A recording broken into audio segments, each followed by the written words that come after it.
ನಮಸ್ಕಾರ. ರಿವ್ಯೂ ಚಾನಲ್ಗೆ ಸ್ವಾಗತ. ನಾನು ಸೌಖ್ಯ ಗಾಂವ್ಕರ್. ವಿಜಯೇಂದ್ರಗೆ ನಿತಿನ್ ನಬೀನ್ ರಾಷ್ಟ್ರಾಧ್ಯಕ್ಷರಾದ ಬೆನ್ನಲ್ಲೇ ಬಂತು ದೊಡ್ಡ ಸಂದೇಶ. ವಿಜಯೇಂದ್ರ ಅವರನ್ನ ಕರೆಸ್ಕೊಂಡ ಬಿಜೆಪಿ ರಾಷ್ಟ್ರಾಧ್ಯಕ್ಷ. ಹಾಗಾದರೆ ಕರ್ನಾಟಕ ಬಿಜೆಪಿ ಅಧ್ಯಕ್ಷ ಕುರ್ಚಿ ಸಂಬಂಧಪಟ್ಟಂತೆ ಆಗಿರುವ ನಿರ್ಧಾರ ಏನು? ಯತ್ನಾಳ್ಗೆ ಬಿಗ್ ಶಾಕ್ ಕೊಡ್ತಾ ಇದೆ ಬಿಜೆಪಿ ಹೈಕಮಾಂಡ್.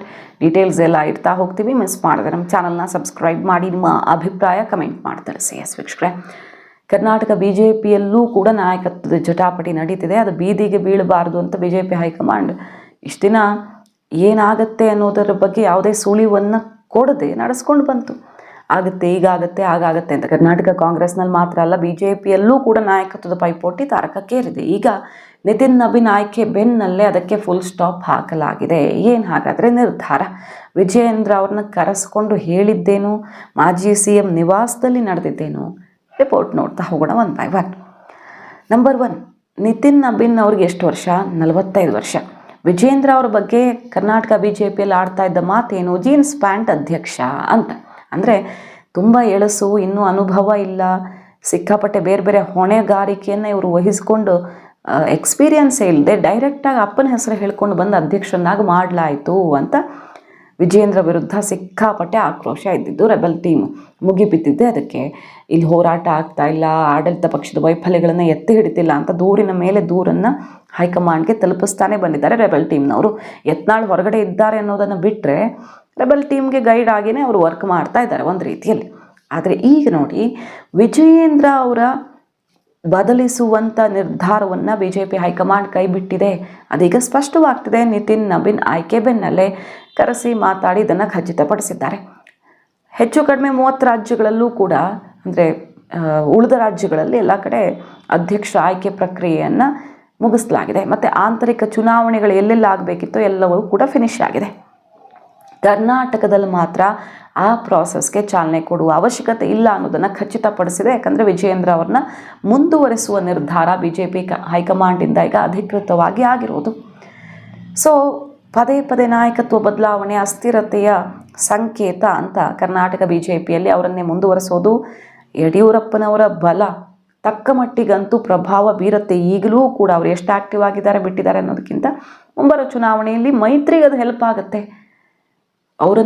ಅವರು ಈಗ ಬಲ ಹೊಂದಿಲ್ಲ ಅನ್ನೋ ಕಾರಣಕ್ಕೆ ತೆಗೆದ್ರೆ ಆ ಜಾಗಕ್ಕೆ ಯಾರು ಅನ್ನೋ ಪ್ರಶ್ನೆಗೆ ಉತ್ತರ ಸಿಗದಿರೋ ಕಾರಣದಿಂದಾಗಿ ಸದ್ಯದ ಪರಿಸ್ಥಿತಿಯಲ್ಲಿ ವಿಜಯೇಂದ್ರ ಮುಂದುವರಿಯೋದೇ ಬೆಸ್ಟ್ ಆಪ್ಷನ್ ಅಂತ ಗ್ರೌಂಡ್ ರಿಪೋರ್ಟ್ಗಳ ಆಧಾರದಲ್ಲಿ ಹೈಕಮಾಂಡ್ ಫೈನಲ್ ಮಾಡಿದೆ.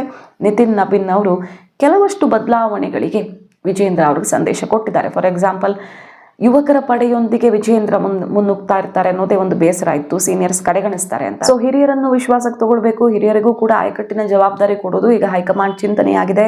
ಪಕ್ಷ ಸಂಘಟನೆಯಲ್ಲಿ ಹಿರಿಯರೂ ಕೂಡ ಅದೇ ರೀತಿಯಲ್ಲಿ ಇನ್ವಾಲ್ವ್ ಆಗಬೇಕು ಅನ್ನೋ ಸಂದೇಶ ಕೊಡ್ತಿದ್ದಾರೆ. ಬಿಜೆಪಿ ರಾಷ್ಟ್ರೀಯ ಅಧ್ಯಕ್ಷರೇ ಸಣ್ಣ ವಯಸ್ಸಿನಲ್ಲಿರುವಾಗ ಅಷ್ಟೇ ಏಜು, ಅದಕ್ಕಿಂತನೂ ಜಾಸ್ತಿ ಏಜು ವಿಜಯೇಂದ್ರ ಅವ್ರಿಗೂ ಆಗಿದೆ. ಮತ್ತು ಅವರು ಯಡಿಯೂರಪ್ಪನವರ ನಿವೃತ್ತಿಯ ಬಳಿಕ ಎಂಟ್ರಿ ಕೊಟ್ಟಿದ್ದಾರೆ ಅನ್ನುವಂಥ ಒಂದು ಸಮಜಾಯಿಷಿ ಕೂಡ ಸಿಗ್ತಾ ಇದ್ದು, ಪಕ್ಷಕ್ಕೆ ಅವರೇ ಸಾರಥಿ ಆಗಲಿದ್ದಾರೆ ಅಂತ ಹೈಕಮಾಂಡ್ ಈಗ ಖಚಿತಪಡಿಸ್ತಾ ಇದೆ.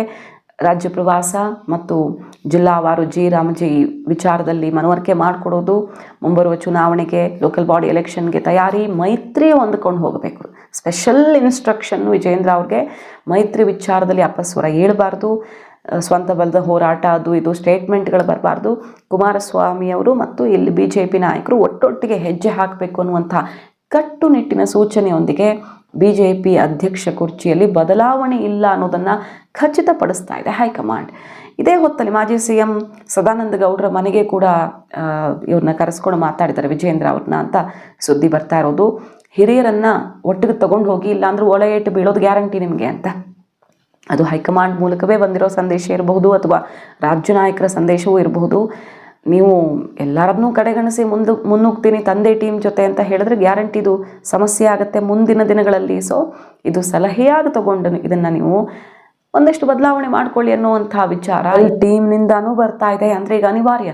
ರೆಬಲ್ ಬಣ್ಣ ಇನ್ನೂ ಸಣ್ಣ ವಯಸ್ಸು 45, 50 ಅಂತೆಲ್ಲ ಮಾತಾಡೋ ಹಾಗಿಲ್ಲ. ರಾಷ್ಟ್ರಾಧ್ಯಕ್ಷರೇ ಅಷ್ಟು ಸಣ್ಣ ವಯಸ್ಸಿನವರಾಗಿರೋದ್ರಿಂದ ಸೊ ಇನ್ನು ಮುಂದೆ ವಯಸ್ಸಿಗಿಂತ ಹೆಚ್ಚಾಗಿ ಯುವಕರಿಗೆ ಮಣೆ ಹಾಕೋದು ಗ್ಯಾರಂಟಿ ಅನ್ನುವಂಥ ಸಂದೇಶವನ್ನು ಹೈಕಮಾಂಡ್ ಕೊಟ್ಟಿರೋದ್ರಿಂದ ರೆಬಲ್ ಬಣ್ಣ ತೊಟಿಕ್ ಪಿಟಿಕ್ ಅನ್ನೋದಂತಾಗ್ಬಿಟ್ಟಿದೆ ಈಗ. ಮತ್ತು ಯತ್ನಾಳ್ ಅವ್ರಿಗೆ ವಾಪಸ್ ಬರುವ ಅವಕಾಶ ಇದೆ ಅಂತಾನೆ ಚರ್ಚೆ ಆಗ್ತಿತ್ತು. ಯಾಕಂದರೆ ಅವ್ರು ದಿನೇ ದಿನೇ ಬಲಿಷ್ಠ ಆಗ್ತಿದ್ದಾರೆ, ಅದರಲ್ಲಿ ಡೌಟ್ ಇಲ್ಲ. ಯತ್ನಾಳ್ ತನ್ನ ಜನಪ್ರಿಯತೆ ಹೆಚ್ಚಿಸ್ಕೊಳ್ತಿದ್ದಾರೆ, ಮತ್ತು ಕಾಂಗ್ರೆಸ್ ಕಣ್ಣು ಕುಗ್ತಿದ್ದಾರೆ.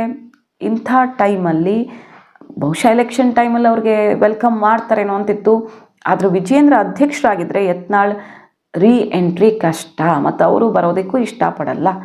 ಪಕ್ಷ ಅವ್ರನ್ನ ತಗೊಳ್ಳೋದು ಕೂಡ ಸುಮ್ಮನೆ ಸಂಘರ್ಷಕ್ಕೆ ಕಾರಣ ಮಾಡಿಕೊಟ್ಟಂಗೆ ಆಗುತ್ತೆ ಸರಿ ಇರೋದನ್ನು. ಸೊ ಯತ್ನಾಳ್ಗೆ ಇದು ಆಘಾತಕಾರಿ ಬೆಳವಣಿಗೆ. ವಿಜೇಂದ್ರ ಅವ್ರನ್ನ ಮುಂದುವರಿಸೋಕೆ ನಿರ್ಧಾರ ಮಾಡಿರೋದು. ರೆಬಲ್ ಟೀಮ್ ಕೂಡ ಈಗ ಇಷ್ಟನೋ ಕಷ್ಟನೋ ಒಪ್ಕೊಂಡು ಹೋಗಲೇಬೇಕಾಗಿದೆ. ರೆಬಲ್ ಬಣವನ್ನು ಸಮಾಧಾನ ಮಾಡೋದಕ್ಕೆ ಪರ್ಯಾಯ ಮಾರ್ಗವನ್ನು ಆಯ್ಕೆ ಮಾಡ್ಕೊಳ್ತಿರೋದು ಈಗ BJP ಹೈಕಮಾಂಡ್. ಸೊ ಎಲ್ಲ ಎಲೆಕ್ಷನ್ಗಳು ಸಮಾಪ್ತಿಯಾಗಿದ್ದು ಪಕ್ಷದ ಸಂಘಟನೆಗೆ ಸಂಬಂಧಪಟ್ಟಂತೆ ದೇಶವ್ಯಾಪಿ ಎಲ್ಲ ಕಡೆ ಆಯ್ಕೆ ಪ್ರಕ್ರಿಯೆ ಅಂತಿಮವಾಗಿದೆ. ಇದೇ ಒಂದು ಕುತೂಹಲ ಇರೋದು, ವಿಜೇಂದ್ರ ಅವರೀಗ 3 ವರ್ಷಕ್ಕೆ ಮಾತ್ರ ಉಳ್ಕೊಳ್ತಾರೆ. 3 ವರ್ಷ ಅಂದರೆ ಈಗ 2 ವರ್ಷ ಆಗಿದೆ. ಇನ್ನೊಂದು ವರ್ಷ ಅವರನ್ನು ಉಳಿಸಿ ಆಮೇಲೆ ಬದಲಾವಣೆ ಮಾಡುವಂಥ ಲೆಕ್ಕಾಚಾರ ಏನಾದರೂ ಇರಬಹುದಾ, ಅಥವಾ 28ರವರೆಗೂ ವಿಜೇಂದ್ರ ನಾಯಕತ್ವವ ಅನ್ನೋದಷ್ಟೇ.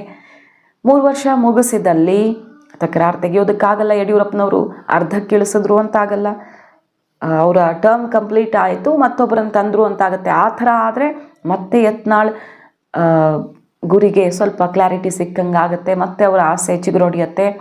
ಆಗ ಸೋಮಣ್ಣವರ ಪ್ರಯತ್ನ ಅಥವಾ ಇನ್ಯಾರೋ ಸೀನಿಯರ್ಸ್ ಎಲ್ಲ ಏನು ಪ್ರಯತ್ನ ಮಾಡ್ತಿದ್ದಾರೆ ಅವ್ರಿಗೆಲ್ಲ ಬಲ ಬರಬಹುದು. ಅದನ್ನು ನೋಡಬೇಕು. ಈಗ ಮುಂದಿನ ವರ್ಷ ನೋಡ್ಕೊಂಡ್ರಾಯ್ತು. ಈಗ ಸದ್ಯಕ್ಕಂತೂ ಬದಲಾವಣೆ ಇಲ್ಲ ಅನ್ನೋದನ್ನು ಖಚಿತಪಡಿಸ್ತಿದೆ. ಡೆಲ್ಲಿಯಲ್ಲಿ ವಿಜೇಂದ್ರ ಅವರ ಜೊತೆಗೆ ಸೋಮಣ್ಣವ್ರ ಲವಲವಿಕೆಯಿಂದ ಇದ್ದಿದ್ದು ನೋಡೇನೆ ಅದು ಸುದ್ದಿ ಆಯಿತು, ಆಶ್ಚರ್ಯ ಆಯಿತು. ಏನಿದು ಅಚ್ಚರಿ, ಸೋಮಣ್ಣವ್ರಿಗೂ ಕೂಡ ಹೈಕಮಾಂಡ್ ಸಂದೇಶ ಬಂದಿದೆ ಅನ್ನೋದು. ಮತ್ತೊಂದು ಕಡೆ BL ಸಂತೋಷ್ ಅವರು ಕೂಡ ವಿಜೇಂದ್ರ ನಾಯಕತ್ವದಲ್ಲೇ ಮುಂದುವರಿಬೇಕು ಅನ್ನೋ ಸಂದೇಶವನ್ನು ಇತ್ತೀಚೆಗಷ್ಟೇ ಹೋಟೆಲಲ್ಲಿ ನಡೆದಂಥ ಮೀಟಿಂಗಲ್ಲಿ ಖಚಿತಪಡಿಸಿದ್ರು. ಮತ್ತು ಲಿಂಗಾಯತ ಸಮುದಾಯ ಈ ಜಾತಿ ಗಣತಿಯಲ್ಲಿ ಪ್ರತ್ಯೇಕ ಧರ್ಮ ಅಂತ ಉಲ್ಲೇಖ ಮಾಡಬಾರದು ಅನ್ನೋ ವಿಚಾರದಲ್ಲಿ ಅದೇ ಸಮುದಾಯದವರಾಗಿದ್ದರೂ ಕೂಡ ಗಟ್ಟಿ ನಿಲುವನ್ನು ತಗೊಂಡಿದ್ದಾರೆ ಅಂತ ಎದ್ದು ನಿಂತು ಎಲ್ಲರೂ ಚಪ್ಪಾಳೆ ಹೊಡಿರಿ ಅನ್ನೋ ಮೂಲಕ ವಿಜೇಂದ್ರ ಬೆನ್ನು ತಟ್ಟಿದ್ರು BL ಸಂತೋಷ್ ಅವರು. ಸಂತೋಷ್ ಅವರ ಬೆಂಬಲವೂ ವಿಜೇಂದ್ರಗೆ ಸಿಗ್ತಾ ಇದ್ದು ಅಚ್ಚರಿಯ ಬೆಳವಣಿಗೆ ಆಗ್ತಿದೆ ರಾಜ್ಯ BJPಗೆ ಸಂಬಂಧಪಟ್ಟಂತೆ. ಹೈಕಮಾಂಡ್ ಈಗ ಸದ್ಯಕ್ಕಂತೂ ಯಾವ ಬದಲಾವಣೆಯೂ ಇಲ್ಲ ಅನ್ನುವ ಮುದ್ರೆ ಒತ್ತಿದೆ. ಯಡಿಯೂರಪ್ಪನವರ ಡೆಲ್ಲಿ ಕಾರ್ಯಾಚರಣೆ ಕೂಡ ಯಶಸ್ವಿಯಾಗಿದೆ. ಹೊತ್ತಲ್ಲಿ ಕುಮಾರಸ್ವಾಮಿ ಅವರು ಕೂಡ ಅಲ್ಲಿ ಕಾರ್ಯಕ್ರಮದಲ್ಲಿ ನಿನ್ನೆ ಬೆಳ್ಳಿ ಸಮಾವೇಶದಲ್ಲಿ ಮೈತ್ರಿಯ ಬಗ್ಗೆ ಮಾತಾಡ್ತಿದ್ದಾರೆ. ಮೈತ್ರಿಯನ್ನು ಗಟ್ಟಿಯಾಗಿಸ್ತೀವಿ, ಲೋಕಲ್ ಬಾಡಿಯಲ್ಲಿ ಮತ್ತೆ ಮೈತ್ರಿ ಬೇಕು ಅಂತ ದೇವೇಗೌಡರು ಅವತ್ತು ಹೇಳಿದ್ದು ಸಿಡಿದೆದ್ದು ಹೇಳಿದ್ರು. ಬಟ್ ಈಗ ಮೈತ್ರಿ ನಮಗೆ ಬೇಕು ಅನ್ನೋ ಸಂದೇಶ ಕೊಡ್ತಿದ್ದಾರೆ. ನಾನೇ CM ಆಗಿ ಬರ್ತೀನಿ ಅನ್ನುವ ಘೋಷಣೆಯನ್ನೇ ಕುಮಾರಸ್ವಾಮಿ ಅವರು ಮೊಳಗಿಸಿದ್ದಾರೆ. ಸೊ ರಾಜ್ಯ BJP ನಾಯಕರಿಗೂ ಕೂಡ ಮೈತ್ರಿಯ ಬಗ್ಗೆ ಕ್ಲಾರಿಟಿ ಕೊಟ್ಟಂಗಿದೆ. ಏನೇ ಆಗಲಿ ನಾಳೆ ಕುಮಾರಸ್ವಾಮಿ ಅವರ ನಾಯಕತ್ವ ನಮಗೆ ಇಂಪಾರ್ಟೆಂಟ್ ಆಗುತ್ತೆ. ಬಿಹಾರದ ಸ್ಟೈಲಲ್ಲೇ ಇಲ್ಲಿ ಚುನಾವಣೆ, ಲೋಕಲ್ ಬಾಡಿ ಇರಬಹುದು, 28 ಚುನಾವಣೆ ಇರಬಹುದು, ಅದು ಖಚಿತ ಅನ್ನುವ ಸಂದೇಶ ಬಂದಿರೋದು. ಮಾಹಿತಿ ಇಷ್ಟ ಆಗಿದ್ದರೆ ಮಿಸ್ ಮಾಡದೆ ನಮ್ಮ ಚಾನಲ್ನ ಸಬ್ಸ್ಕ್ರೈಬ್ ಮಾಡಿ. ನಿಮ್ಮ ಅಭಿಪ್ರಾಯ ಕಮೆಂಟ್ ಮಾಡಿ ತಿಳಿಸಿ. Thank you.